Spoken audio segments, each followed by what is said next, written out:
Beno, salimia kwa voisin ndani ya jina la Yesu. Mwambie voisin magharibi ma. Mungu atubariki tena.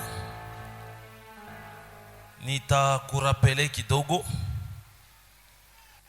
Ana tulizungumuza sur le 7 principales causes de la malédiction qui donne accès à l'autel d'être résistant. Nous avons énuméré plusieurs choses ambapo biguna tupeleka vers mipango ile Mungu alipanga kwa maisha yako. Et parmi lesquelles nous avons énuméré quelques causes. Il est à détruire maisha yako davantage. Nous avons dit la première des choses c'est confier à l'homme. La deuxième des choses, le faux ministre de Dieu. Ukiingia muketo tangaria kutankatanka kwako unaweza kubeba mahoteli ingine yasipokuwa yako. La troisième des choses, donner à Dieu des offrandes corrompues. Quatrièmement, tulikuambia le refus de rendre gloire à Dieu. Cinquièmement, le refus de payer la dîme. Sixièmement, le péché sexuel. Et septièmement, la désobéissance. Leo ni saison ingine mule tunataka kukupeleka. Sous-thème ya leo inasema la destruction des hôtels qui amènent le retard dans notre vie. La destruction des hôtels qui amènent le retard dans notre vie. Msomaji atatusomea Marco chapitre 11, le premier verset jusqu'au 9e. Nous allons nous tenir debout pour honorer la parole de Dieu. Nous lisons le livre de Marc chapitre 11, le premier jusqu'au 9e verset dans le nom de Jésus. Lorsqu'ils approchèrent de Jérusalem et qu'ils furent près de Bethphagée et de Béthanie, vers la montagne des Oliviers, Jésus envoya deux de ses disciples en leur disant: allez au village qui est devant vous. Dès que vous y serez entrés, vous trouverez un anneau attaché sur lequel aucun homme ne s'est encore assis. Détachez-le et amenez-le. Si quelqu'un vous dit: pourquoi faites-vous cela? Répondez: le Seigneur en a besoin. Et à l'instant, il les laissera venir ici. Les disciples étant allés, trouvèrent l'anneau attaché dehors, près d'une porte, au contour du chemin, et ils le détachèrent. Quelques-uns de ceux qui étaient là leur dirent: que faites-vous? Pourquoi détachez-vous cet anneau? Ils répondirent comme Jésus l'avait dit. Et on les laissa aller. Ils amenèrent à Jésus l'anneau sur lequel ils étèrent leurs vêtements et Jésus s'assit dessus. Beaucoup de gens étendirent leurs vêtements sur le chemin et d'autres des branches qu'ils coupèrent dans les champs. Ceux qui précédaient et ceux qui suivaient Jésus criaient: Hosanna, béni soit celui qui vient au nom du Seigneur. Amen. Amen. Mungu atubariki.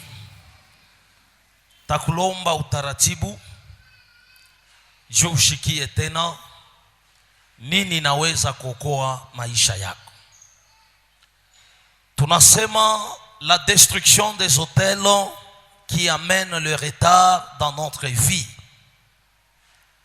L'hôtel satanique crée ce que nous appelons le retard dans la vie. Et ce retard qui se trouve dans ta vie plutôt est un ennemi est un moyen que le diable utilise pour nous faire perdre notre valeur. La Bible nous dit rachetez le temps car les jours sont mauvais. Aussi longtemps que la Bible nous exhorte de racheter le temps, si vous entrez en profondeur, vous allez comprendre une chose, que dans ta vie, il y a quelque chose qui ne va pas. Il y a quelque chose qui ne marche pas. Il y a quelque chose que Satan aribeba mu maisha yako pour communiquer l'onction de retard mu maisha yako.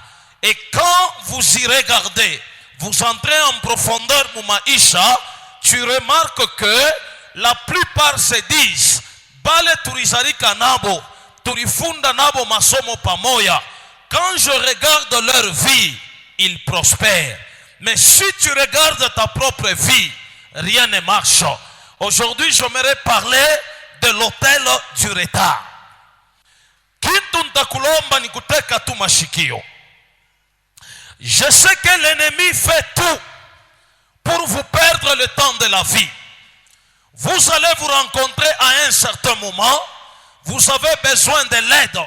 Vous avez besoin d'un bon mariage. Vous avez besoin de l'élévation. Vous avez besoin d'un bon travail. Mais tout ce que tu fais dans la vie, ça ne marche pas. Tu as déposé autant de demandes d'emploi. Mais jusqu'alors, hakuna demande ata moya banaijibia. Et si tu entres en profondeur, tu te poses même des questions. Peut-être nijua hakuna nduku yangu. J'aimerais t'assurer mon frère et ma soeur.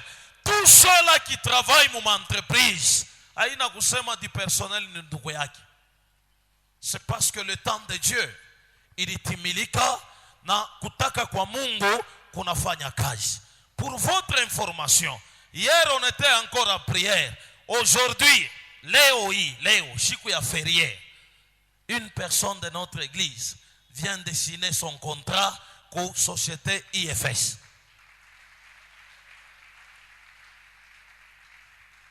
Léo, je ne fais rien, mais il y a un kazi leo. Quel miracle! Je sais que nawe Mungu atakulokota. Sema amen. Sema amen. Leo tena Mungu akupanga na tenda. Sema amen. Ni unalichekea tu mimi mwenyewe, mimi nasema vraiment ula tashikia. Eko na mile une chance ya kona baraka. Sema amen. Peuple de Dieu, attention pour l'hôtel du retard. Gagnons notre temps de bénédiction, de prospérité. Voici le temps de la vie agréable. Na il est temps, la vie marche avec le temps et les saisons. Wakati tunakuenseigner, parmi les temps, nous avons le jour et la nuit. Et parmi les saisons, nous avons la saison sèche et la saison de pluie. Et une personne qui cherche que Mungu amsaidie. La Bible nous relate l'histoire de l'anneau. Et tunatokea kusoma que Jésus cherche pour utiliser cet anneau des années et des années. Eko kumikono ya bantu. Eko gere na bantu. Eko gere na mikono ya bantu. Kile bantu batasema njo kile anneau alianza kuishi. C'est de la même manière avec un chrétien. Jusque là tu pries, mais tu es géré par l'autel de ta famille. Tout ce que l'autel dira, c'est ce que tu es en train de vivre. Alléluia. Sema amen. Mina souhaite que magharibi ya leo Mungu wa neema aone nawe maisha yako. Aone nawe vie yako. Aone nawe avancement yako. Aone nawe prospérité yako. Et un bon jour, Jésus faisait son ministère, il parcourait ma contrée du milieu yenye kuachana. Un bon jour, Jésus dormait. Par la révélation de son Père, Jésus a envoyé 2 de ses disciples. Mwende mufili ya Kolwezi, il y a un certain Jeff. Mwende mufili ya Kolwezi, il y a un certain Pierre. Mwende mufili ya Kolwezi, il y a un certain André. Détachez-les et amenez-le-moi. La mission du Christ, la mission de Jésus, mumu détaché, kisha mufanini, munilete aye. La mission qui nous a été mandatée en tant qu'apôtre de l'Éternel, en tant que visionnaire de cette église, ni kukufungula leo na ukupeleka wapi? Kwa Yesu Kristo. Bipande bishuke, utafunguliwa leo. Et cela onote. Mwambie muloji, temps yangu inene. Encore, pour la dernière fois. Alléluia. Sema amen. La Bible nous dit, mumufungule na munilete aye. Et après kumufungula na kumuleta kwa Yesu, l'unique raison ile Yesu alitafutia ano ni Yesu apande. Or, quelque part la Bible nous dit, si Christ nous a franchis, automatiquement on est libre. On est libre. Hakuna kintu tena kitakukondane. Hakuna tena kintu kitabeba emprise sur ta vie, sur ton identité. Le problème c'est quoi? Christ aikale maisha yako. Amen. Bon nombre de chrétiens tuko natafuta Mungu atusaidie, mais l'erreur que nous commettons, Christ hana mtotalité mu maisha yetu. Et plus que Yesu hana mtotalité mu maisha, c'est devenu un danger permanent. Et kama inakuwa danger, je ne sais pas wapi tunaweza kutegamia, wapi tunaweza kuevolue, namna gani tunaweza kuevolue katikati ya maisha. Alléluia. Sema amen. Jésus est venu juste avec deux missions. La première mission, te faire entrer dans ta saison. Et la deuxième mission, t'utiliser plutôt pour son intérêt ou pour l'intérêt de la vie, de la lumière. Et parmi les deux missions, tu te retrouves que à ta mission moya haunamo. Et Mungu afanye nini pa maisha ya? Amen. Amen. Haunamo. Je dis bien, Jésus-Christ est venu pour deux missions. Te faire entrer dans ta saison. Wakati mtu anaingia mu saison ya Mungu, il est censé kumtumikia Mungu na ile baraka Mungu atampatia. Et aujourd'hui vous remarquerez, Mungu anaweza kubariki fulani, anamuingisha mu saison, utaremarquer que ule muntu anachana na mapenzi ya Mungu. À l'église, il ne veut plus aller à l'église. Tout ce que Dieu recommande, il ne veut plus faire cela. Et ataishi je baraka, atapalpe je kile Mungu eko na laka na kile Mungu alipanga pa maisha yako. Mais il est question, peuple de Dieu, que tu reconnaisses le temps ou la saison que tu te retrouves. La plupart des chrétiens, tout qu'on négligent par rapport à ce qui nous arrive. Muntu anajikuta mambo ya shoku ishaka. Mumwaka moyo kuna zamba kuparke. Mumwaka moyo ku tribunal. Mumwaka moyo ku la police. Tu ne te rends pas compte que mambo yanakupita. Et comme réellement mambo yanakupita, mais cherche la face de Dieu, il est le maître de temps et de circonstances. Kama yonjo maître wa temps, umwambie Mungu aelabore temps mzuri kwa maisha yako. Amen. Il y a des gens qui aiment beaucoup les jeûnes. Jeûne et prière. Ata munyumba muna bunga inapitia muni mujene or ni zambi. Haina batoto bote fo ba jene, bale ba chini chini fo ba kuria. Hafunga me kinywa yako, tuku mu mafungo. Mtoto wa 5 ans atengea mafungo ya nini? Mpatie iliyo haki yake. Amen. J'aimerais vous dire Attention avec le retard. Gagnons notre temps. Et le temps est subdivisé en 3 périodes de la vie. De 0 à 30 ans. L'homme se recherche. Ou la femme se recherche. Et on a tafuta aingie mu destinée. Aingie mu parcours de la vie. Aingie mu maisha mapya. De 30 ans à 60 ans. Le temps de la perfection. Comme mu 30 ans jusqu'à 60 ans. Aouyenge. Après 60 ans, utayenga katen. Amen. Amen. De 60 à 90 ans, temps de repos.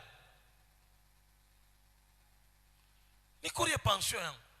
Nifani? Nikale chini. Balokateri beko bangapi? Beko ba 20. Umu 50. Ataka mbatoto nirisala banibariki. Shintaishi. Voilà. Mais remarquez dans ta vie. De 0 à 30 ans, Shetana nakupa 0. De 30 ans, patunaenda mu 60. Jusqu'à là, nandoa yonekana. Kasha yonekana. Regarde le mystère du retard. Ndani ya maisha yako. Quand tu te poses des questions, jusque là, tu n'as rien. Et de 60 à 90 ans, tu ne feras rien. Je vais vous révéler un petit secret.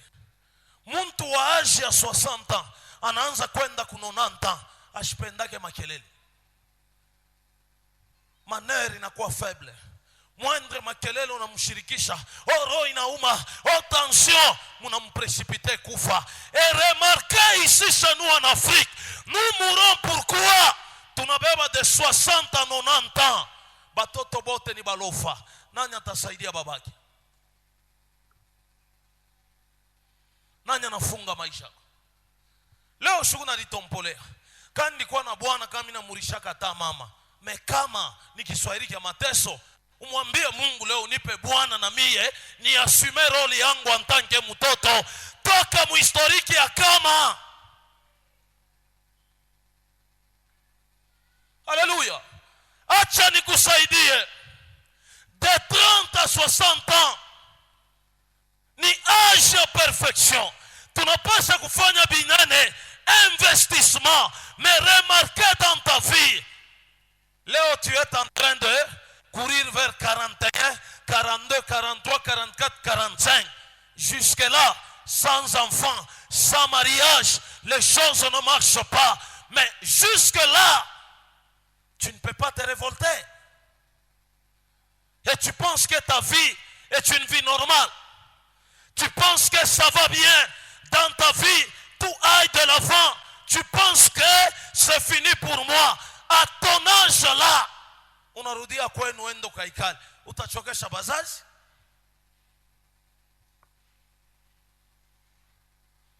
Amen. Est-ce que je peux avancer? Je peux avancer? C'est ainsi. Si tu remarques dans ta vie, parmi ima âge minataya, de 0 à 30 ans, pa kingari difficulté, jo kazi ya leo ni kazi ya kukusaidia. Unabeba de 30 à 60 ans, jusqu'à là, ataki mpade kia mpango akinako. Tafuta Mungu leo. Mungu eko na kapasite ya kuweza kupatia baraka. Et ukibebe de 60 jusqu'à 90 ans, akuyakuwa espoir yoyote, mwambie Mungu, je crois en ton nom, parce que maisha yangu haitajilimite hapa. Au travers de cette marathon, Mungu na mimi unione, Mungu na mimi unilibere, Mungu na mimi unifungule, na utaona que mkono wa Mungu tatushe maisha yako. Ne croise pas les bras, Shetani est qu'on a rôdé tout autour de nous. Mais si on croise le bras, c'est notre vie. Itakuwa exposé, d'autant plus que kile tukunatafuta na kile tukunamvisager Mungu atufanyishie. Sema amen. Il est possible, peuple de Dieu, qu'une glorieuse destinée soit enterrée ou oubliée. Beaucoup de grands hommes et femmes sont liés, mais le Seigneur veut couper toutes les cordes, tous les liens spirituels, ambapo libamba pa maisha yako, à une seule condition: umpatie Mungu maisha yako. Patia Mungu maisha. Mimi nasemanga kila siku dans l'église, il y a même des futurs ministres au mkanisa. Mais qui ne se connaissent pas. Yeye mwenyewe asijijua, utashikia. Mimi nilizalikaga baba yangu ni wa kumuchacha.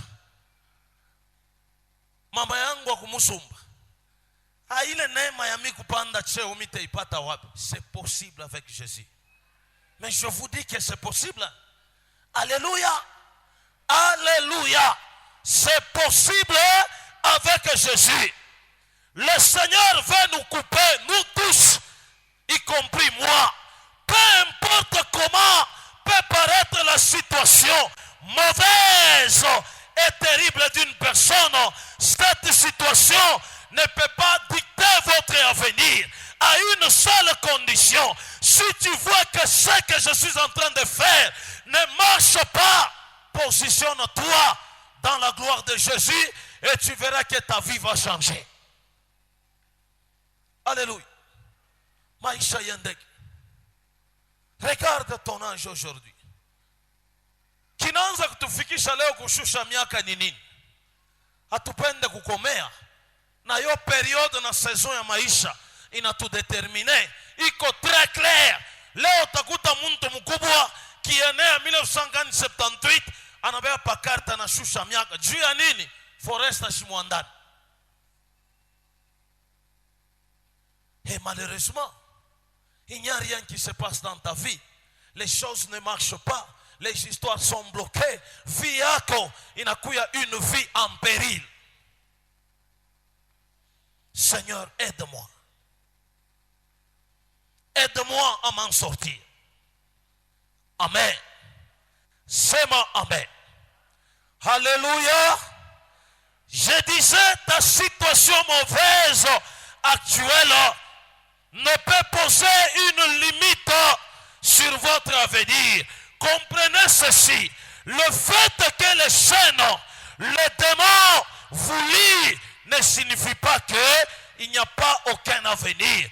Comme tunasoma mu Biblia, il y avait un fou de Gadara où aucune personne de sa famille avait plaidé une cause noble comme Aïchaïa. Mais un bon jour, le roi des rois a été révélé que tu dois changer de position. Tambuka mai, entre dans le territoire des Gadaréniens, utakuta muntu moya, lié bloqué à perpétuité. Et quand tu entreras là-bas, cet homme viendra vers toi. C'est comme ça que se passera sa délivrance. Ne dis pas, mon frère, je n'ai pas de famille, je n'ai pas qui que ce soit pour m'aider. Mais Jésus est mort sur la croix pour t'aider, vous et moi. Juu ya kukusaidia, juu ya kuokoa maisha yako. Beba temps na kusema ke Yesu anaweza kukuokoa na maisha itabadilika. Hallelujah. Sema amen. Sema amen. L'anneau était destiné à la grandeur, malgré que le Seigneur devait monter sur l'anneau. Maisha ya mpunda ilikuwa destiné à la grandeur. Banamufunga, lié. Mais un bon jour, Dieu a besoin de cet anneau. Aujourd'hui, c'est vous et moi. Dieu a besoin de nous tous. Il veut faire de nous ses disciples. Il veut modifier la vie de quelqu'un. Il veut changer l'identité de quelqu'un. Mais est-ce que utakuwa tayari Mungu akuguse? Est-ce que ukingari na chunga tana saison? Est-ce que ukingari na chunga bantu bakukokote kumukono juu bakuingishe msaison ya? Alléluia. Sema amen. L'anneau était destiné à la grandeur. Malgré que le Seigneur devait monter sur l'anneau, il était encore lié pendant tout ce temps. Là, beaucoup de gens qui voyaient l'anneau lié ne pouvaient pas penser que cet anneau était destiné à la grandeur. Écoutez, il y a une chose.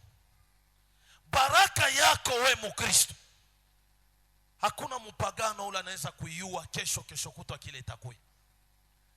Mais pour que uyue que na mie nikusisha ya baraka, natafuta kupatia ma réponse. Regarde comment tu rêves. Regarde comment tu rêves. Il arrive des fois dans tes rêves, tu te retrouves mbele ya bantu bakubwa mu dunia.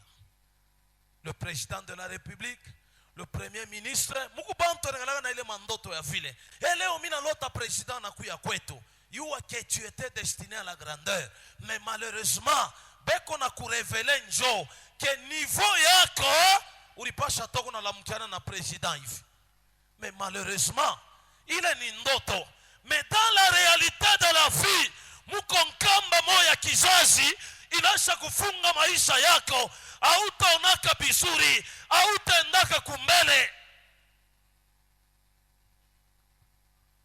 Amen. Je faisais aussi des rêves pareils, frère Jeff. Siku moja mina lala mu 2006. Mina lala. Mina ona kundoto niko ku famille présidentielle à l'époque ya Bakabila. Kule ku famille présidentielle niko naombeana. Président ananipa na mkono. J'ai bafoué ile maoni. Siku tena ingine minaona tena ndoto. Minaanza kuvoyager mapays yenye kuachana. Minashikia kundoto bananyambia njoo safari mulo tatembea. J'ai ça dans mon agenda. Siku ingine tena mina lala, mina lota niko naombea ba ministre. 2006. Nikabeba temps ya kuanza kuombea kile kitu. C'est Mungu. Kama réellement unaitwa Mungu, unifikishe muibe bintu. 2007 au mois de juin, nilikuwa mfamia ya Bakabila. Ya nekala vile ula nekala pale. Na mimi nekala pampembeni vile peko. Dieu ne ment jamais. Kashika ni bari ni bebe yaka. Kwenda kuombea mama Sifa. Na kubapatia orientation par rapport ya kintu kimoja baranza kufanya shita kisema. Pakutoka bana nibewa mujipi ya JR bana kwangu nishusha kwetu. Et tout le membre de la famille ont dit Andra na bamba lawa. Lawa ni Yesu Kristo. Sema amen. 2009 ba ministre banaanza kufiachika kwangu. Beko natwanga magochi. Ni unabaombea. No, hii kampanya bi fulani 2011 frère Jeff njobi inapita. Ni anaingia tu hivi na muombea. Oh pastor, niko nafanya kampanya. Hivi na wewe utapita. Wewe hautapita. Anadia na sadaka yangu nilikia na mimi naenda nayo sasa kwenda papa. Hatutakutabiri juu ya sadaka.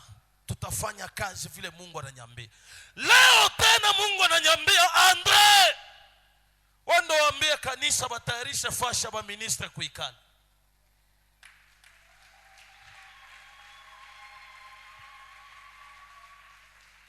Papa, nyacha kusema. Mimi tasema bategala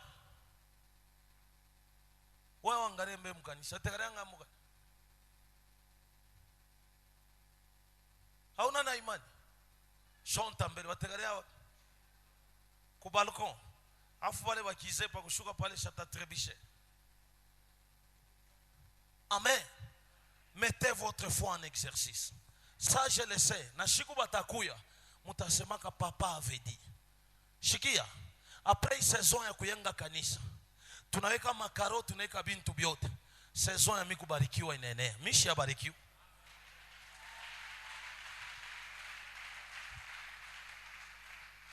Papa, hii bantu wanasemanga sasa niko na makuta, shina tana makuta, ni una makuta kuria bukari.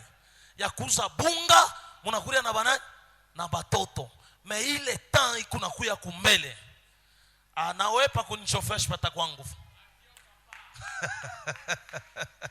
Alléluia. Je dis ça, l'histoire de beaucoup de gens aujourd'hui peut être comparée à l'histoire de l'Anneau. Il y a beaucoup de gens qui sont destinés à la grandeur, qui sont limités, pensent que Mungu anani abandonné, Mungu ananiacha, mais Dieu me dit encore, élève ta prière, fungula kinywa chako, ita Mungu asubuhi ya leo, na Mungu atakutendea. ta vie peut changer. Maisha yako itabadilika, santé yako itachangé, avenir yako itachangé. Je souhaite à ce que tunaisha 21 jours.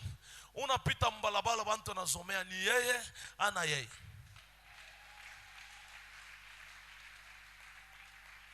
Jeni ya byakweli haikondeshana naki. Jeni ya byakweli inakondeshaka mwili, mais inanenepesha muntu wa ndani. Alors moi je ne peux pas dire que mina konda juu ya jeune. Alléluia. Sema amen. Sema amen. Mchana na magharibi ya leo, beaucoup d'entre vous, vous vivez, vous rêviez plutôt d'un niveau de grandeur où Dieu veut vous élever. Et quand vous regardez ce qui se passe autour de vous, haina biloko na wazi. Muko bantu akilala na lotaka anaolewa. Mariage mwa kapata. Bakubamba mavoile, bakufambi fulani. Mais la réalité, urisha kolewa. Ukuna kuria ni tunsense. Maisha yendeke. Ile ndoto ukunaona, njo realite ya vie yako. Mena tainyanganya je. Njo sujet yangu ya leo. Tainyanganya je. Nani umu mkanisa atanyambia ke mi Mungu alinyanjikia akasema kazi yangu ni kubaendia? Hapa. Nani umu misa atanyambia ke mi Mungu alinyanjikia akasema mitateswaka sana? Hakuna. Ile mateso yanatoka wapi? Kama ina ruse ya bantu ba dunia. Ile mateso yanatoka wapi? Kama ina ruse ya bantu bale banakuantoure. Ile mateso yanatoka wapi? Si ce n'est que l'hôtel de la famille. Que Dieu exauce ta prière. Magharibi ya leo, que les choses changent. Alléluia. Sema amen. Vous rêviez d'un niveau de grandeur où Dieu veut vous élever. Mais quand vous regardez ce qui se passe autour de vous, ce ne sont que des chaînes, des limitations, de lois. Il est nengia, inabamba maisha yako. La vérité est que votre avenir ne sera pas basé plutôt, ou de basse classe bien sûr, sur les présentes chaînes qui vous limitent, mais plutôt sur ce que Dieu dira. Mungu anasema nini? Mungu anakutakia nini? Regarde tout autour de toi. Alléluia. Baraka, peut-être les gens pensent que baraka ya byakweli ni kuuza motoka. Muko bantu beko na motoka et qui souffrent cruellement. Les gens pensent que baraka ni kuwa na mampesa mingi ya bikwembe. Ça c'est faux. Baraka ya byakweli ni Yesu aingie mu maisha yako na guide identité yako. Kama na igide, utajirendre compte que bintu bingine bita changer. Maisha yako ita changer. Avenir yako ita changer. Mais regarde au fond de ta vie. Tu rêves la grandeur. Mais ce ne sont que les chaînes qui limitent votre vie. Qui limitent. Le Dieu qui a fixé la grandeur pour cette année 2023, il le fera encore. Le temps est encore là. Yesu ndio alisema Andre, hii mwaka ni mwaka gani? Ya bukubwa, ya grandeur. Mungu kutenda, papa atatenda. Mina yuwa se Mungu atafani, atatenda. Kwa ule muntu kuna imani. Alléluia. Alléluia. Il y a des gens qui veillaient sur le nom. Siku banaenda kumwambia mpunda, toka Bwana Yesu anakuhitaji. Ba gardien bariseni eko nenda wapi? C'est de la même manière avec les sorciers de notre famille. Unapita mu maombi ya délivrance. Unaingia mu grandeur maintenant ya kutafuta Mungu. Quand tu rentres en famille, tu leur diras ceci. En tout cas kule nirienda, buloji buku natoka peupe, ma secret kunatoka peupe. banakularisha bushingishi, banakulotesha pasteur wako ni muloshi, utakuwa tena pa kanisa? La première fois unalia, hein? Papa André, parce que ni ndoto yako shutaichika. Or ni trick ya baloshi. Ils le font ça pourquoi? Pour que aku déconnecter mu maombi ushikavumbule vérité. C'est comme ça que la plupart viennent vers Jésus. Beko natafuta baokolewe, beko natafuta bafunguliwe. Mais kizazi kinabambia non. Hautaenda mui kanisa. Soit ni Bwana anakuya, Bwana anakuambia désormais ni bya kuomba hapana, utafunguliwa kashuka. Amen.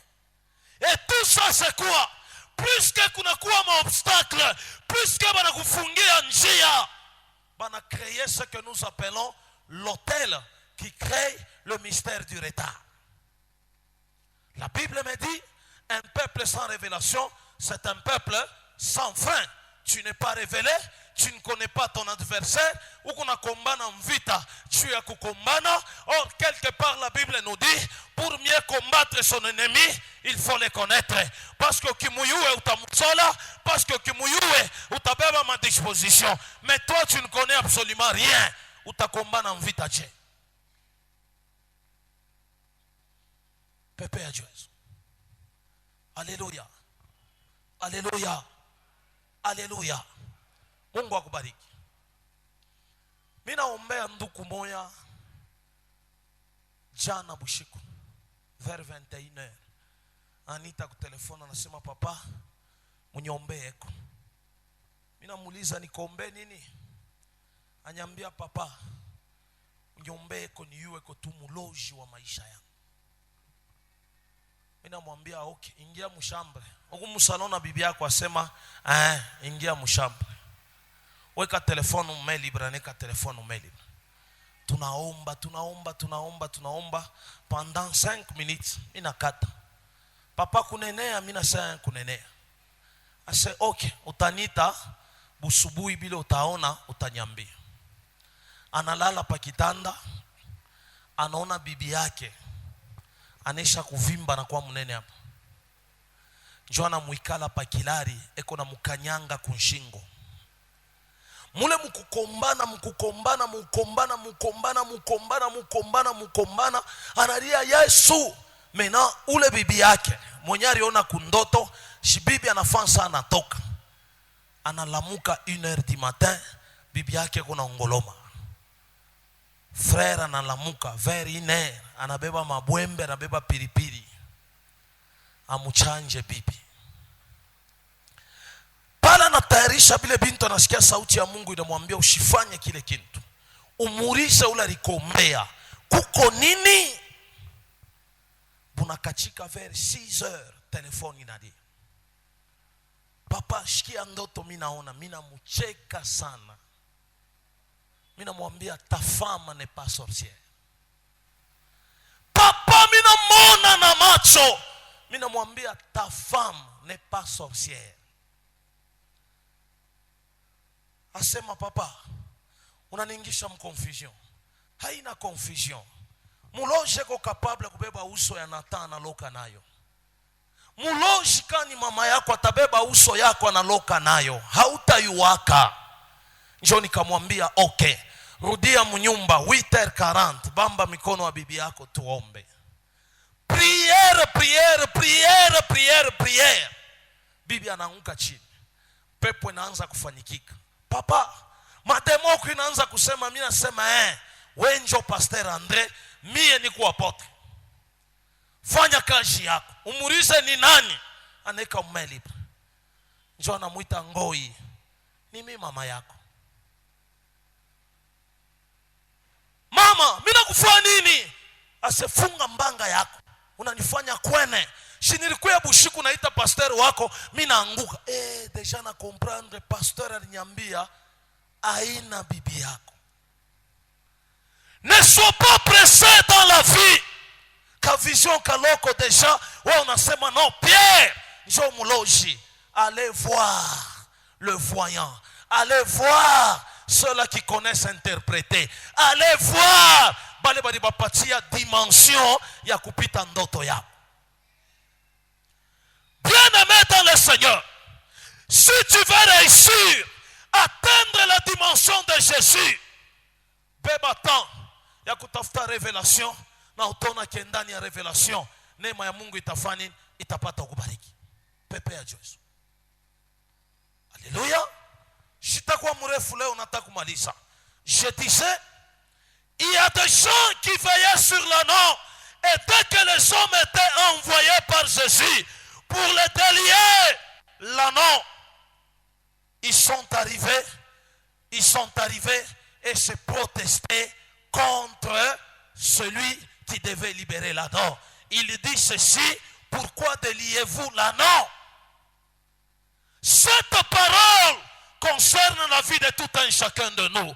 C'est vrai que kama baraka inaanza kufika, mutasentir majaribu inaanza kufamia. Oh no, anabamba lawa, tunamfamia, bifulani. Écoutez, un bon conseil d'un chrétien. Kama unabea mashikio nateka inja, utaevoluaka.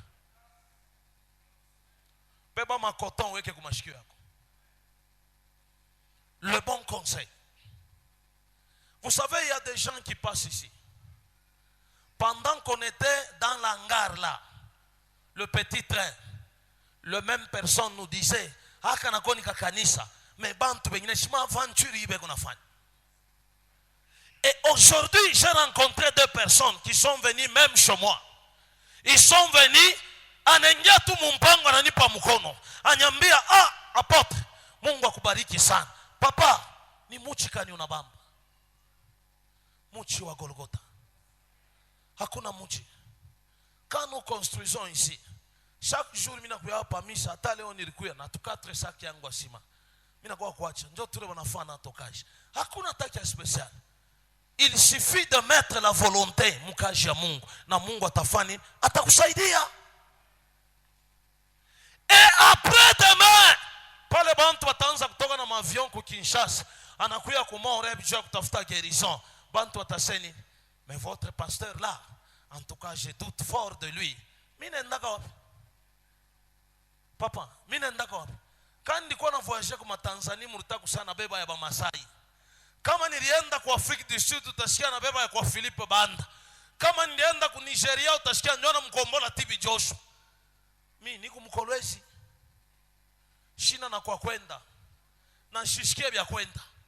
Alléluia. Sema amen. Sema amen. Alors kile kinaweza kubariki peuple de Dieu. Beaucoup d'entre nous, nous faisons face à de terribles attaques quand nous prions des prières de combat. Mais à partir du moment, ceux qui veulent pouvoir demeurer dans la servitude sentent que vous êtes sur le point de quitter ou de vous en sortir. Naboba na kukwensé.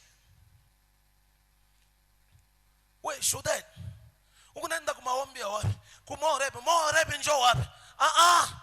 Mimi njoo mama yako ndikusala. Kwa njia leo shebote mugaregaz.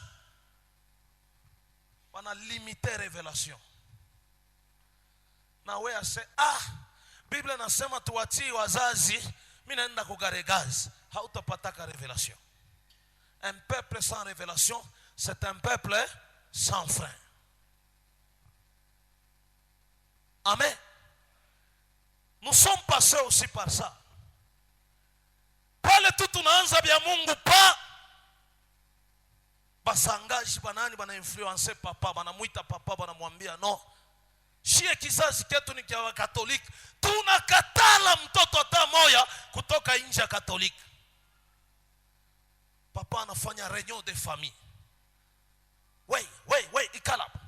Ule ntashikia tu asa naenda ku prière, mitamulani. Lwaboka lwakulaniwa. Busubui 6h ngelengele naria kwa Bwana awe nani? Awe pia na. Mais le jour où on a compris maintenant que c'était une machination du diable, aujourd'hui, ni mon père n'est plus dans les catholiques, ni ma mère n'est plus dans les catholiques. Kila muntu kuna tafuta Mungu wake d'une manière ou d'une autre. leo niwenamia. Nani yako na reklame maisha yako? Nani anapenda kabisa wa ubakia toujours mon pauvreté? Ils ont posé la question à ceux qui sont venus délier le nom. Comment ils se posent des questions quand vous venez à la prière de victoire? Anenda wapi? Mumabalabala mumungu makamera. Mina toka kuchekesha mbele. Je fais la délivrance d'un homme ici. Mukanisa. Famille yake negala kulubumbashi. Mina fanya délivrance hapa. Eko narudia kwake kunyumba. Magharibi mama yake mzazi anamuita. Fulani habari? Ase mzuri. O sauti na kuchacha je? Anasema hapana, sauti hainichache, ni kikosi na baridi. Bongo yako shulikuwa kwa maombi na nibamba buloshi paka hivi. Mtoto anakata telefone, anafaire semblant comme si réseau iko na tenka, ananiita papa. Shikia mambo wananiambia. Mimi nasema atakuita tena, kata msumburie. Anamuita tena. Wewe kama shukubeba 9 mois muntumbo, toute malédiction sans cause et nulle sans effet au nom de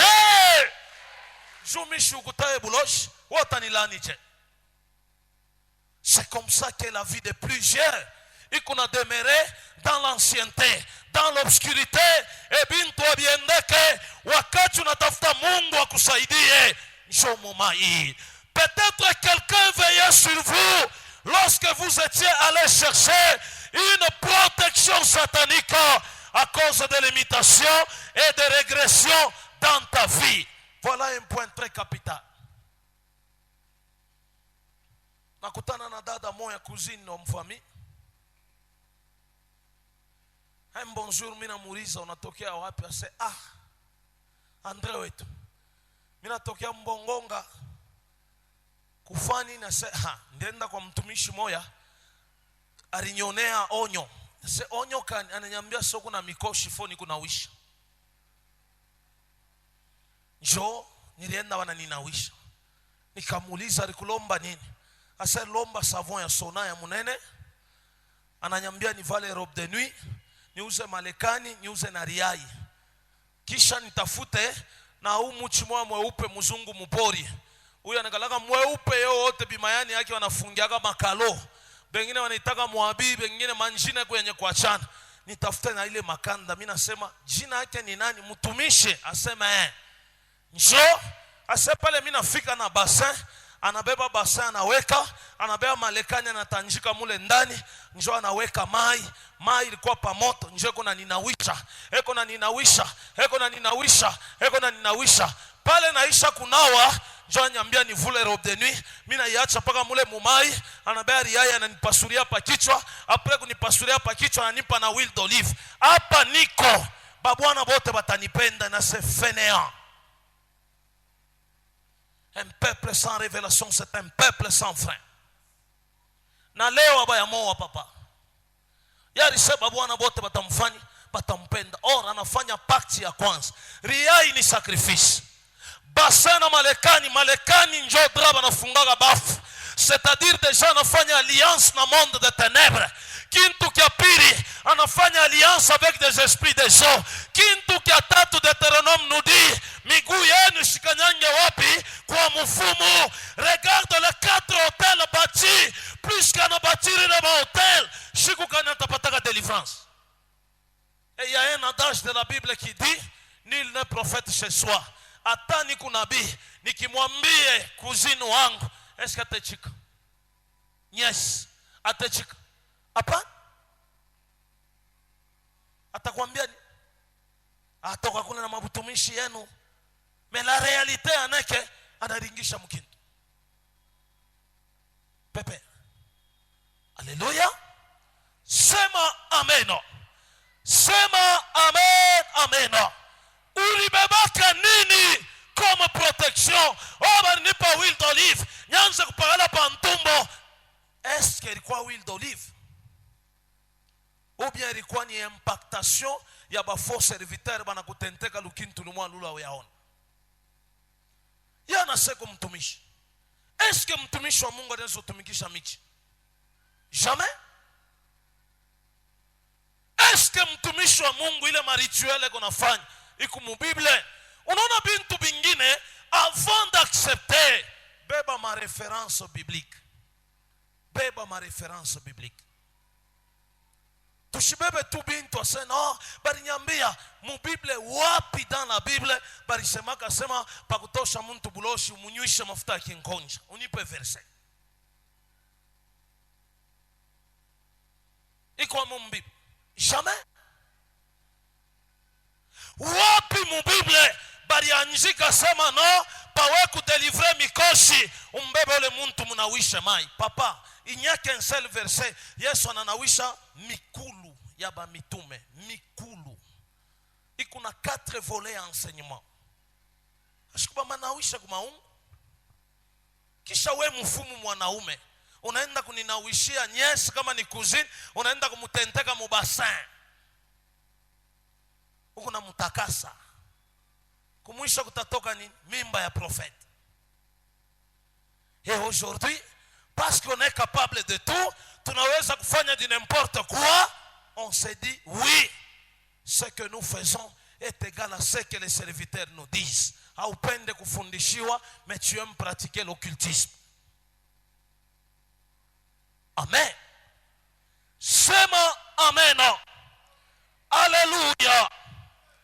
Beaucoup de gens sont dans le joug satanique parce qu'ils réclament un droit de propriété sur la vie de ces gens.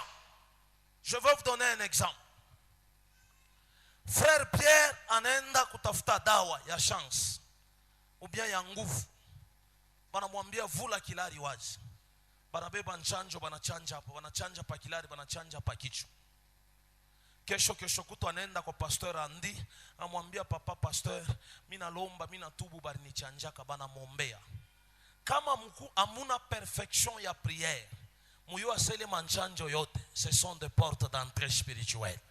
Ile mademo anaweza kuifukusha, atayambia ile manchanjo haitajimika parce que ce sont des cicatrices du corps, atafukusha ile mampepo. Mais sa vile we mwenyewe njo ulifanya nayo convention ikale mu maisha yako, même si ataifukusha, si tu n'es pas assidu dans la prière, ile mademo itarudi enekala maisha yako.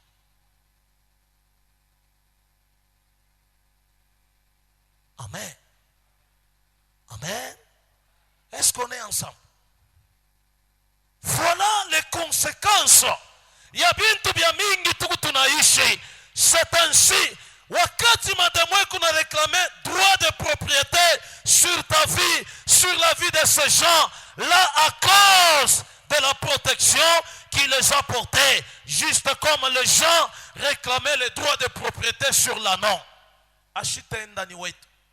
C'est de la même manière, les démons disent, Kabila, atuta mufungula ni wetu. Ata mufungula. Je me souviens pendant que je buvais Mpombe. Quand mina kunywa souvent je pleurais. Je pleurais pourquoi? Je me disais ça ce n'est pas ma vie. Ça ce n'est pas ma vie. Et chaque fois je me posais des questions, ça ce n'est pas ma vie. Mais l'avantage que j'avais, mais le mal aussi pour ta vie, mais antichrist. Même si on dit la femme peut aider son mari, oui, utamusaidia. Mais n'oublie pas que ata umutabiri bwanako ashita kuichikia sana na butumishi bwako ashitabuichika. Alléluia. Amen. Voilà, je m'étends vers la fin pour que niweze kusaidia. Quand Dieu est sur le point d'accomplir un miracle mu maisha ya muntu, les gens se soulèvent. Les gens parlent de n'importe quoi. Les gens disent de n'importe quoi. Oh weye, unaenda kanisa, unaenda kufanya nini? Maisha na église. L'église de Dieu n'est pas un lieu de pauvres. Ceux-là qui croient en Jésus-Christ c'est le plus grand riche de ce monde. Pourquoi? Car la Bible elle-même nous dit, l'or et l'argent appartiennent à Dieu. Kama or na argent n'appartenir kwa Mungu. Donc je pense que tout ce que vous demanderez au nom de Jésus, il vous sera donné. Mais remarquez dans ta vie, rien ne marche. Qui t'a bloqué? Qui est à la base de votre échec? Nani ashipende vie yako ievolue? Nani ashipende maisha yako ikaone également baraka? Mungu wa mbingu akubariki. Alléluia. Alléluia. Satan envoie souvent ses agents contre des gens pour les détruire. Bajamba shetani utabayua je. Tu peux voir un ami, ton ami intime. Mais ma question yake ya mingi ni kalaka juu ya kusonde vie yako. Haina kusana kupenda sana. Si cette personne a un ordre spirituel, atakudétruire davantage. Ennemi wa maisha yako ashikalake mbali au karibu na we. Amen. J'avais mon père, mon défunt père, oncle paternel, baba mudoko. Un bonjour, à l'époque, anaujisha kombi yake $9,000. Ilikuwa makuta mingi. Balifanya ile affaire na rafiki yake. À l'époque, bantu ba mingi abakuanza kuwekaka mamakuta kuma bank. Ilikuwa ni ya munyumba. Arrivé vers 22h, kubelere kule, masashi naanza kulia. Après quelques minutes, intrusion. Kule kunyumba. Bantu kagule, badengia mule munyumba, ma arme, banafika paka pa kichwa yake, banamweka arme, banamwambia tukukuye kukua. Pesa biso mbongo yoteka kimutuka. Yana churiza. Vraiment pale nirujisha, il n'y avait pas de commissionnaire. Uleri facilité nyujisha motoka ni rafiki yangu. Anaingia na bea makuta yote anabapachia. Wa kwanza na bea makuta kunatoka kia kumkongo anaenda. Wa pili anatoka kia kumkongo anaenda. Wa tatu anatoka kia kumkongo anaenda. Barikuwa 5. Wa 4 anatoka anaenda. Wa 5 anashikia tu nguvu mwe na mubamba mumaungu, anamulukia. Mkumulukia anaanguka chini. Ule alikuwa na kagul, arme yenyewe inaanguka. Sasa vile mlikuwa mweushi na mamoto wa mubele, haikukuwa hata arme, ni mulonge wa kukunja. Pop anamubamba.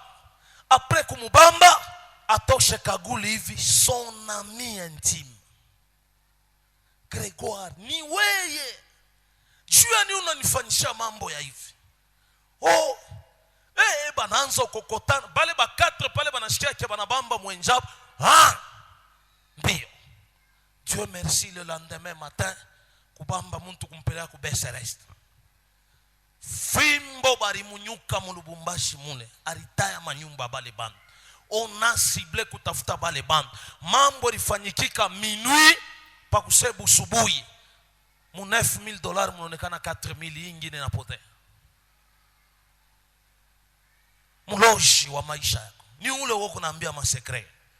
Écoutez, muntu wa kukua atashe batumisha Mungu, muntu wa kutua ashikalake wambari ni ule nakufamia. Ule nekalaka na akse na we karibu. Netetumpo pake huyu muaminifu wako mule mbala nani mule atanyua nani? Baloji wanachezaka paka na bale tuku nabo karibu. Je vous dis la vérité. Haina kusema bote tuku nabo ni baloji, mais bengine beko na ma esprit faible. Il suffit ba mpatie quelque chose, ana trahir confiance ya Mungu. Alors peuple de Dieu, mangaribi ya leo, shina na mengi nilikio kuambia, Satan envoie souvent ses agents contre des gens pour te détruire. Satan a envoyé la femme de Potiphar à Joseph. Mwanamke wa munyumba juu ya nini?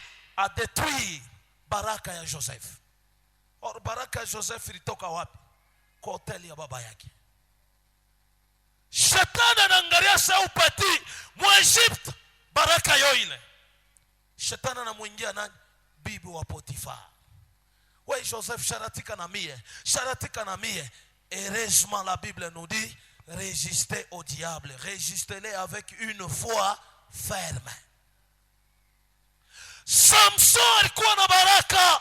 Il avait de grands projets à kufanya. Juge en Israël. Samson a été détruit par qui? La personne la plus proche, Dalila. Et ne pense toujours pas que vita yako inatokea nje, vita yako inaanzia ndani. Muulize voisin ni nani? Muulize tena ni nani? Papa nisome Juge 6 23-26. Nous lisons le livre des Juges, le 6e chapitre. Nous commençons par le 23e verset jusqu'au 26e. Et l'Éternel lui dit, sois en paix. Ne crains point, tu ne mourras pas. Usiogope kitu hautakufa. Mwambie ndugu yako liko pembeni, kuwa na amani. Amen. Usiogope kitu hautakufa. Mwambie tena kuwa na amani. Usiogope kitu hautakufa. Usiogope kitu hautakufa. Baba, twende tupate remède. Gédéon bâtit là un hôtel à l'Éternel. Gédéon bâtit quoi? Un hôtel. Mungu anakupa amani, anakupa vyote. Mais anakudai kufanya bâtir hôtel. Bâtir hôtel. Gédéon bâtit là un hôtel à l'Éternel. Gédéon bâtit là un hôtel à l'Éternel. Bien kweli malgré bunene bwa mvita, angalia mwana punda banamutosha mubutumwa. La première des choses, bali bâtir hôtel ya nini? Ya kutosha aya banatanjika mangua chini. Après kutanjika mangua chini, banamutanjika na nguo pour que Bwana Yesu afanye apande. L'hôtel inaweza kuchanger jina ya identité ya familia. Et lui donna pour nom l'Éternel paix. Shikia jina ya ile hôtel. Pendant qu'elle bâtit l'hôtel, anaipanga jina l'Éternel paix. Mina kosaka amani. Hii hôtel mina bâtir. Jina yayo amani mu maisha yangu. Changement mu maisha yangu. Amen. Changement mu identité. Amen. Changement mu parcours. Amen. Changement mu trajectoire. Amen. Papa, niubiri tena nini? Niubiri tena nini? Tuendeleshe. Il existe encore aujourd'hui à Ophrah. Unasikia? Na leo ikuna existe ku Ofra, qui appartient à la famille d'Abiezer. Qui appartient à la famille d'Abiezer. Dans la même nuit, l'Éternel dit à Gédéon. Dans la même nuit, Mungu sasa anaanza kumpatia injonction. Prends les jeunes taureaux de ton père. Baba, les jeunes ngombe wa baba yako. Et un second taureau de 7 ans. Na ubebe ngombe wa pili wa miaka ngapi? 7. Renverse l'autel de Baal qui est à ton père. Et abat les pieds sacrés qui est dessus. Tu bâtiras ensuite et tu disposeras sur le haut de ces rochers un autel à l'Éternel, à ton Dieu. Tu prendras le second taureau et tu offriras un holocauste avec les bois de l'idole que tu auras abattu. Amen. Papa, unasikia? Tunavunja. Baba, uwe na holocauste. Abraham alibati hôtel. Mitakupa kansedima kaloko kale kanaweza kurevolte. Mungu anamwambia Abraham, nitoe sadaka. Sadaka ya nani? Ya Isaac. Abraham anapanda kumulima. Pendant anapanda kumulima, anaacha bagardian chini, anaacha bote chini. Anamwambia Mungu, voici mon offrande. Mungu anaangalia obéissance ya Abraham. Je prends le premier phase ya hôtel, c'est l'hôtel de la prière. Hii maombi tukunafanya. Deuxième phase, anambeba Isaka anamweka wapi? Pa madhabahu. Sauti ya Mungu inamwambia, comme tu as obéi, n'égorge pas ton fils. Mungu ana créé paka pale l'omniscient, l'omniprésent, l'omnipotent. Ana créé paka pale mukoko. Anamwambia regarde ngambo ya pili. Ni unaona nini? Asemi una mukoko. Beba ule mukoko, bâtir hôtel. Église, ce sont des petites choses hein, que vous négligez. Mais on t'a dû rendre compte à la fin 21 jours. Mimi nitabarikiwa kukupita. Juu ya nini? Je connais les secrets de Dieu. Leo nilitumwa nikuambie que bâtir hôtel. Vunja hôtel. Mie yangu mafundisho yangu kazi. Hata kuma Lubumbashi kule mimi naenda kutoriza, batakwambia c'est pasteur André asifanyane mapel de fond. Par ailleurs, mimi naenda kwenda Lubumbashi mimi nafanya kazi. Si j'ai l'argent mimi mwenyewe mimi natoa. Na kumwisho mimi narudi. C'est comme ça que je fais. Mimi parcours ya palmarès. Hata mu livre de souvenirs Mungu anaangalia sio bwana alikuwa mwisha anaanza kulia bantu makuta. Ile njina haita kuyakako. Mimi nikilombe makuta second ndipata onyo. Mungu ananiambia fanya hivi, fanya hivi, fanya hivi, fanya hivi, fanya hivi. Dans ta vie, il y a des hôtels. 1. L'hôtel qui crée en toi les retards. Cet hôtel doit tomber. 2. L'hôtel qui existe avec des liens familiaux qui te retient dans la tombe spirituelle, dans le moment désagréable. L'hôtel qui retient ta vie, Ishendele Kumbele, doit tomber. Et troisièmement, que Dieu disperse tous les agents qui contrôlent ta vie. Pendant que toi tu marches, banaya se Frank yeule, banaya se fulani yeule, banayua sema fulani yeule. Ile mazabau ipate kuanguka. Mchana ya leo Dieu mamandate kuya kukupatia habari machache unapokea kubariki ikujenge mjina la Yesu Kristo. Amen. La Bible nous dit puis il bâtit l'autel na nommé l'Éternel paix. Je vais permettre 3 questions kisha nikupatie révélation na tuanze maombi. S'il vous plaît peuple de Dieu, leo nitaombea bantu ba mingi sana. Me eri Mungu akuselektione nawe. Mishi kukwe kuchakula muntu, mimi nitamwachia Saint-Esprit afanye kazi. Alors, je vais organiser kazi vile Mungu alinituma nayo. Première question, kama kuna kia kuuliza, micro iko na junguluka, na kama uko tayari, élève seulement la main, pose la question, kisha tutakujibu. Après 3 questions, tutaingia mkipande kia maombi. Leo mardi le 1er août, journée des parents, journée des morts. Mie tashimamia hapa, kesho ni prédicateur mwingine ataanza. Mie naanza kazi ya kuchukulia bantu bujito. Merci papa kwa sauti. Ndio. Papa mimi natafuta kuuliza kojui mnasema donc mnaleta exemple sa ya Nyes ule baranda kumunawisha. Okay. Na mimi natafuta kuuliza huko. Ilikuwa siku moja tukuya kwetu. Nilikuwa ninashikia mamalezi mu maungu. Mena banamuita pasteur moya anakuya. Anakuya ananyangaria anasema basha kunitupia malari. Anasema hivi ifale twende naye tukamtumike. Tukaendaka magharibi na mama. Asa tunafika kule miri katalaka mbele. Tunafika anasema ni infection basha kumtupia. Asema jo mama anasema asa nani akumtupia anasema arikanyanga mubalabala mkutembe. Anasema sasa tutafaje?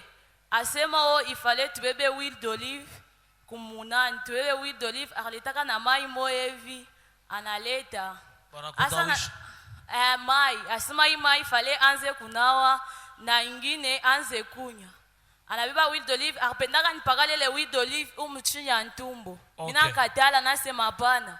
Ndio anasema sasa hivi anakatala anabeba anampatia mama asema anipakale hiyo. Okay. Mine upakala, mama ananipakala. Kisha naiba tena na mafuta ingine anasema hii ni mafuta ya mama. Na sasa mama muripata wapi? Asema wewe beko naijisha mama nsoko. anabeba ile mafuta ananinisha. Asa papa mimi natafuta kuuliza ako. Na se mobile bintu ni alliance ndi kufanyaka na ule muntu. Si. Unasema bien. Pasteur anaweza kunywisha mafuta ya moma. Dans la Bible, le serpent est considéré comme le diable. C'est pourquoi mubiakuri abio tatu na kuriaka nyoka atustahili kumkuria. Selon la parole de Dieu, nyoka. Kama ta woko umusha kuriaka boa, njota yako kudélivrer umutapige boa. Mais un pasteur mon rituel sacré yote ne peut jamais utiliser mafuta ya moma. Tunayase mafuta ya moma inatunzaka, inaweza kutunza bilonda bya moto, inatunzaka mamalari. Mafuta ya moma ni antipoison, hata ima poison tunakunywanga ukikunywa mafuta ya moma utapata guérison. Kuku mafuta ya moma na mafuta ya simba. Mimi nimpatia revelation kama na kwa empoisonné na wewe ndo katafute mafuta ya simba shoka utaipata wapi? Alors bile biote alifanya, ce sont des rituels, ili ma rituel ayambatane na parole ya Mungu. Nulle part dans la Bible hakuna verset inaandikiwa kusema utamunywisha mtu mafuta wa moma. Alors ce qu'on a utilisé sur toi, muritise alliance mwabi fulani, demande la délivrance aujourd'hui. Pendant que nitapitisha bantu na utapita tukombe. Mungu akubariki. Deuxième personne kama eko.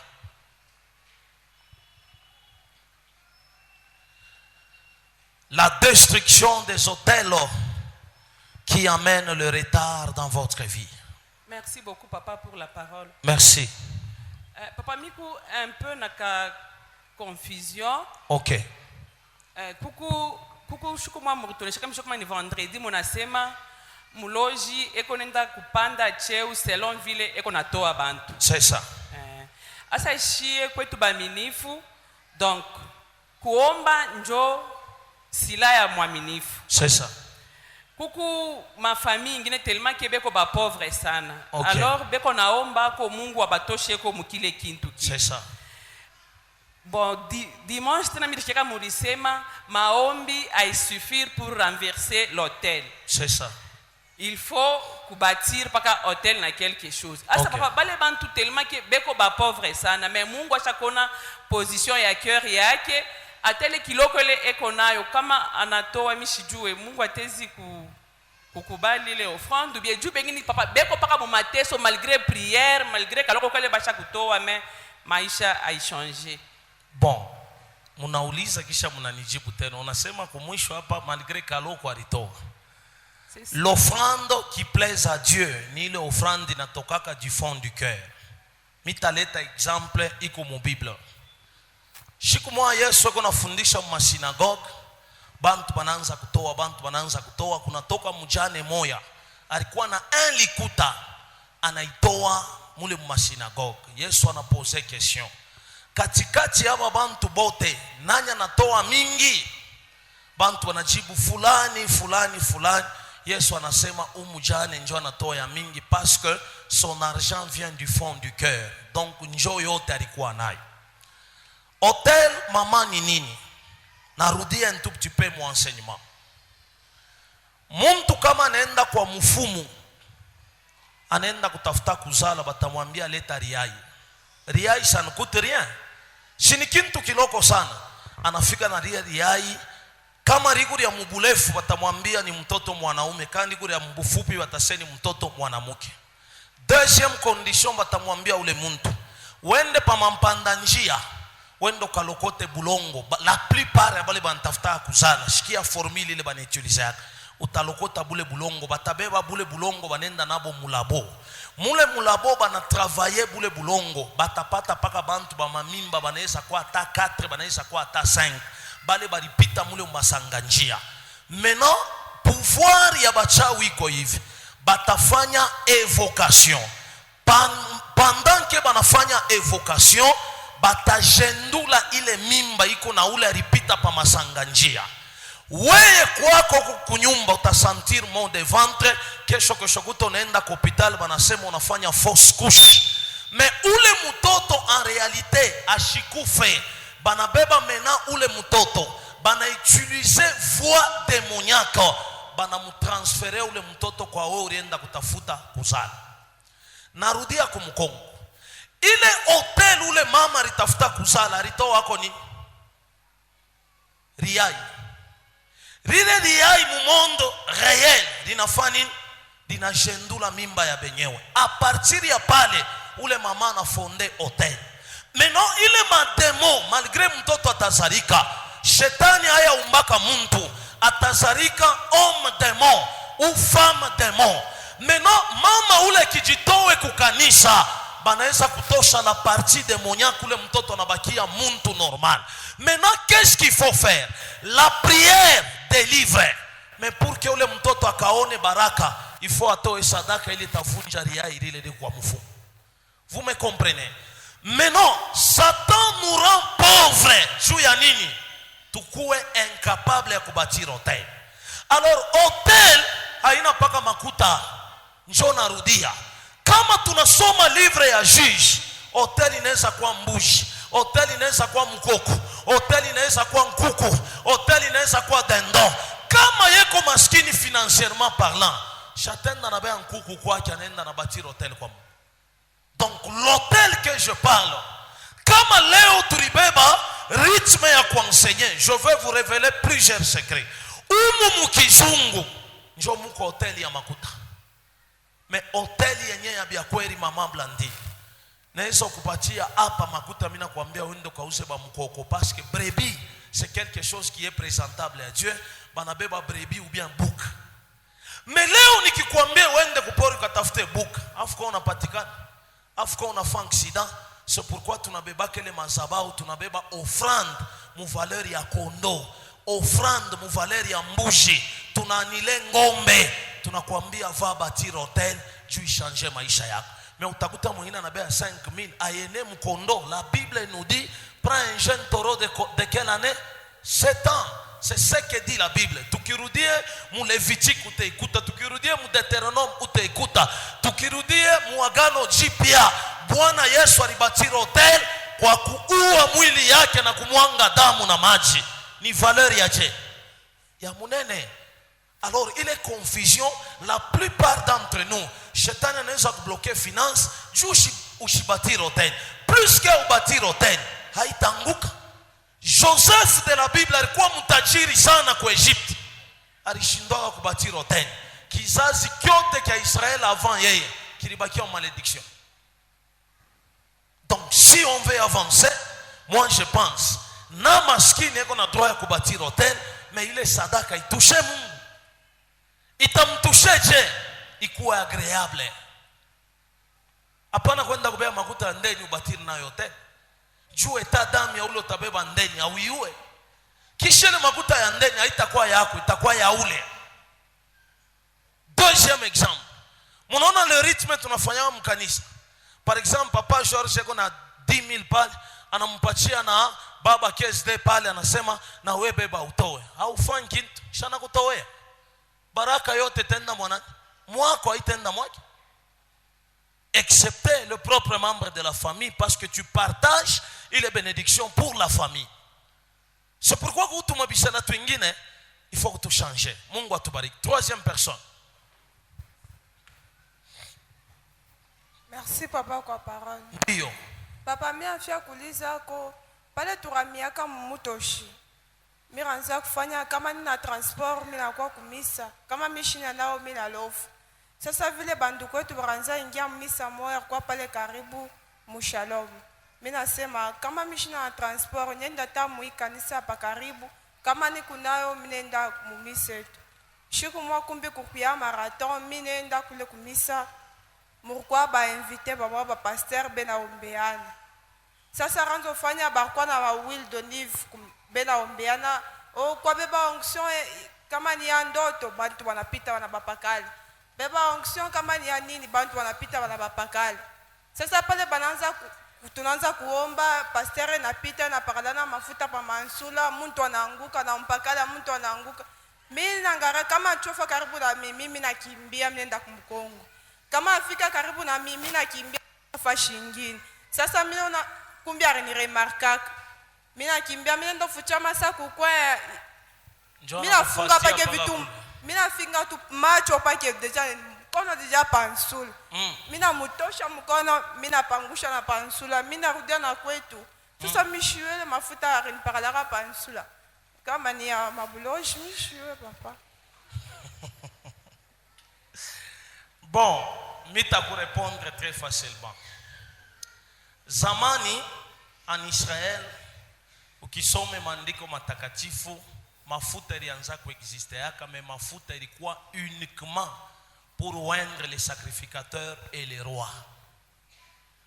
Même jusqu'alors, kuko mafuta ile napasha kuwa utiliser kukanisa ni ile mafuta banaita onction de malade. Mugonjwa kama iko malari, kunekalaka catégorie moins de personnes, les anciens batenda banamombea banafanya ile kazi. Je vais vous révéler quelques secrets s'il vous plaît. La culture ya mafuta iliingia huku kwetu par le sataniste. C'est pourquoi il y a d'autres choses, bon, je ne vais pas trop parler vu que tushise wakati wote. Iliingia kwetu par le sataniste. Ilianzia Makasumbalesa, Kinshasa, Mbujimai, des histoires pareilles, njo kulianzia ile maupako wa mafuta. Na bakwanza balianzaka na kazi ya mafuta ni bale bantu tunaitaka batoto yake ya John Maranga, bapostolo. Hii culture inaingia mu pentecotisme, haikalake eko. Mafuta ni paka hivi tu kuna frère Jeff. Tunasema leo tutampakala mafuta. Kumpakala mafuta maana yake nini? Le main d'un serviteur de Dieu sont loin. Ikuna mafuta matakatifu. Ile mafuta matakatifu pale tutaimpose mikono njo tuna transmettre l'onction de Dieu. Haina huile d'olive iku munani. Sema seni huile d'olive trempée. Tuseme tu waji. Mungu bintu bia mingi l'ignorance tue. Kuna wengine wanakuyaka hapa anakuwa ni mrecevoir na anatosha chupa huile d'olive. Yasemishi ukulomba. Hapana papa, no. Haiandikiwa se évangile napasha kutumika na huile d'olive. Hapana. La Bible nous dit l'ombre de pierre guérissait les malades. L'onction n'est pas dans l'huile. L'onction est dans une personne qui croit en Jésus-Christ, qui a cette fermeté de l'esprit. L'onction na fani inekalamo. La plupart d'entre nous tulipagaria mafuta ingine iko natupeleka mu monde occulte sans le savoir. Leo tunatoka mu mafuta, mwanze kukonstate, munafuata kama YouTube mnane banesha kuingia mu echauffeur na mutalit. Talit njo kale kangua ba pasteur ba mingi beko na vala. Echauffeur njo ile rinsengo kunaona no, anapurisha rinsengo, anaweka mo mafuta sema mimi na kuende. Echauffeur ni parmi bintu bi 4. Il y a 7 choses que j'aimerais te parler. Muko talito, l'habillement sacerdotal de la Kabbale juif. Les chauffeurs, c'est la corne de Lucifer qu'on est en train d'utiliser pour oindre. Moule mu sacrifica. Munakuya bintu biku 7. Mais leo shina nataka kufundisha. La Kabbale juif tunaweza kuita huku kwetu iko paka saa buloji. Njo Kabbale juif. Buloji. Maintenant kuba juif banaita Kabbale juif ni buloji. Kabbale ya Bayuda ni buloji. Mungu akubariki. Tutakusaidia au travers la prière. Mnyongeze mtu moya. Leo utakuta makanisa mingi a cause ya manque ya Saint-Esprit.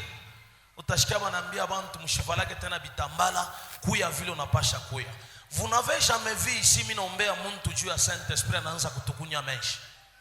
Qui veut dire ce sont des histoires qui haimupendeze Mungu.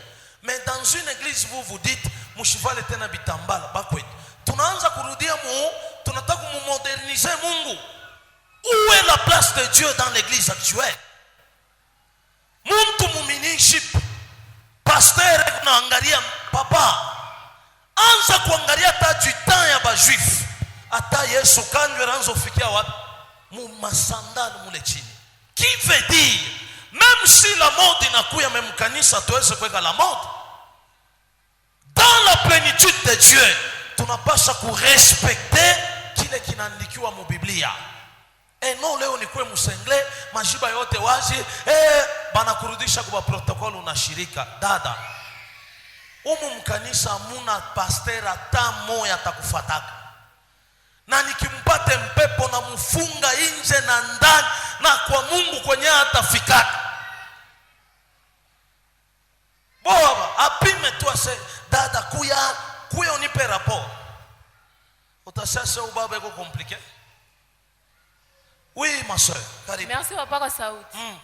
Papa nikitafuta milisa ko concernant mui maubiro metupachale ile ule sera ba msapishara mumai. Okay. Na shi tuanze nja mumisa basani tuni na bandu kwangu mu baranza kutunani kutupakala mafuta mkinkonja kutupakala mafuta kinkonja mu mancho kutunawisha mamai. Juu ifani ni mafuta kinkonja. Munayo vile na umaka mu macho. Ina umaka. Sasa baliweka mu macho juu ifani. Baranza tu kutuweka kama nasema sema muisme tapakala bato mafuta bani tupakala. Dada amini Yesu, unamwamini? Achana na Kadiba. Alikufa na yafufukaka na leo. Amini tu Yesu, baya maisha yako itoe kwa Yesu. Pale nitapitisha bantu na wewe utapita. Mungu akubariki. Amen. Nani alibakia na question? Merci beaucoup papa kwa parole. Ndiyo baba Pierre. Mina kumka kiloko. Mira turanza kwenda Samoya hapa kwa parkour nani? Orphelina. Un jour tunaenda kufundisha watoto pale Patabita. Ndiyo. Na hivi tunaingia mnyumba mule mlikaka ule mama responsable. Anabeba chupa ya Simba alikuwa anapungusha mpombe 8. Muvere. Kisha se hapa niko napungusha mpombe muvere. Mimi nakuona we frère. Okay, tuendeleze. Mimi nakuona we frère. Ulitokea kumugini na saa museme mama ni unashikia. Ase antuka ushikarudi yake kote na kama ni kwenda tu wanze kwenda kubalamukia unarudia. Mina miona basha mifunga mwebo wote familia yote kunkamba mchinya muchi. Bon, mili bambaka bila risemaka malgré ranza kupungusha ni mpombe. Mumandoto yangu ya mingi una loto kunaenda kumkini. Nisha kutokaka kukanzenze depuis 2007. Mais mina lotaka ukupaka kuli. Une personne occulte peut communiquer avec le démon de ta famille. Et tout sorcier, paka hivi beko nakuya nani anatafuta kutabiri na mwambia prophétise homme de Dieu, unampatia accès ya yeye kucommuniquer na mademon ya kizazi kyako. Là, même si on yamaliza question, il n'y a que les esprits de réclamation qui te réclament. Et tu peux les vaincre au nom puissant de Jésus-Christ de Nazareth. Kama mimi naenda kwa ule mama hata nitabiri mimi. Hata ona kitu. Sasa muulize voisin, wewe bwana kuonea kwa nini? Pengine ni munywele.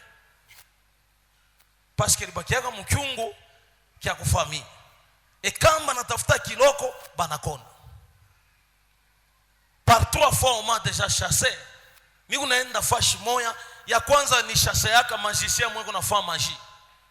Mimi naingia musalba na nyandama wanase unakuwa kutolabishia bintu wetu. Les gens m'ont traité de sorcier mais je n'étais pas sorcier. Il y a une église qu'on m'a chassé. Mulubumbashi mimi naingia mkanisa moya un dimanche mimi na sebo shina na kwa kwenda niingia mkanisa. Banajazo bananitosha nje na se unakuwa kutolabishia bintu. Ce n'était pas une église. Mais kile mimi nitakulomba hata prophesie yenye papa pachichampa.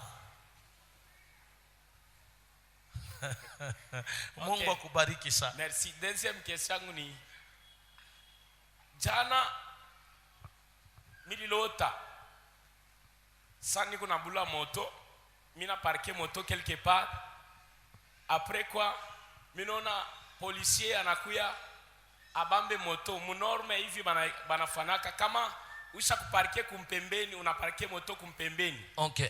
Abata ibamba. C'est ça. Kama unafaa mauvais stationnement. Njoba na kubamba. Mais acha moto yangu mishi napo pa moto. Mais mina na polisi banakuya se tunabamba hii moto, tunataka kubamba hii moto. Njo mtu mwana bambia sema mutabamba je moto hii hapana mtu, hapana mwenye na sisi tunaibeba tunapenda kuibeba. C'est ça. Après un petit temps mina tena sa tunakaa kukanzezi. OK. Kule ni batoto kiloko njo banaribisha sasa pa moto. Mina lamuka mina omba. Mina bea na obeniti mina mwanga. Mina mwangia hapo. Sasa leo mina lota tena comme quoi neve wangu moye alikuwa na maminza bisaba meselabe. OK. Kule kukanzenze kulikuwa sa papa moye alikufwa. OK. Ule papa anaanza kuomba mkatolika. Anakufa iko na maminza binjo anasema si tunafaa cotisation ma 35,000 francs juu ya kunani